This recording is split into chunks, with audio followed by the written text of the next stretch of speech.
Next ఈ bed వచ్చి మిరపకాయలు వేసుకున్న bed. Half tomatoes and half మిరపకాయలు ఉన్నాయి.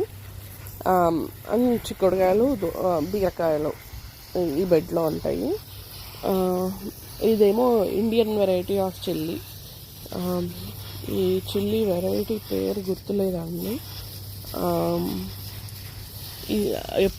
3 years అయింది యాక్చువల్లీ విత్తనాలు తెప్పించుకొని, అండ్ అదే విత్తనాలని రీయూజ్ చేసుకుంటాను నేను. ఇది మీరు చూస్తే ఇక్కడ మిరపకాయలు కనిపిస్తుంటాయి. చిల్లీస్ మంచి చిల్లీస్ అండి. కారం చాలా బాగుంటుంది. లైక్ థాయ్ చిల్లీస్, ఇప్పుడు అమెరికాలో ఉండే వాళ్ళకి చూస్తే థాయ్ చిల్లీస్ ఎలాగైతే తెలుసో సేమ్ అండి, సేమ్ థాయ్ చిల్లీసే అంతకన్నా కొంచెం కారం ఎక్కువనే ఉంటుంది. మన Indian variety of chilli. And ఇక్కడ వచ్చి కేయాన్ పెప్పర్ అండి. ఇది కేయాన్ పెప్పర్. ఇది కూడా కొంచెం స్పైసీగానే ఉంటుంది, మనలాగే ఉంటుంది, కానీ లావుగా వస్తాయి మిరపకాయలు. ఇక్కడ చూస్తే మీరు కొద్దిగా అలా లావుగా వస్తుంది. సో అదొకటి. అండ్ నెక్స్ట్ ఫోకస్ మిస్ అయింది, సారీ. నెక్స్ట్ వచ్చి ఇది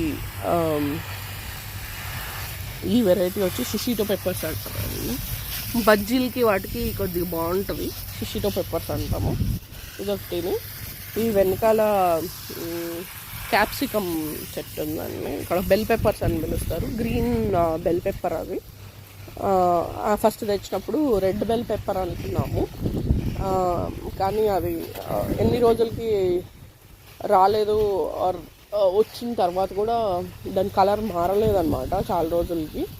అందుకని మాకు అర్థమైందంటే అది రెడ్ కాదు, గ్రీనే అని. Excuse me.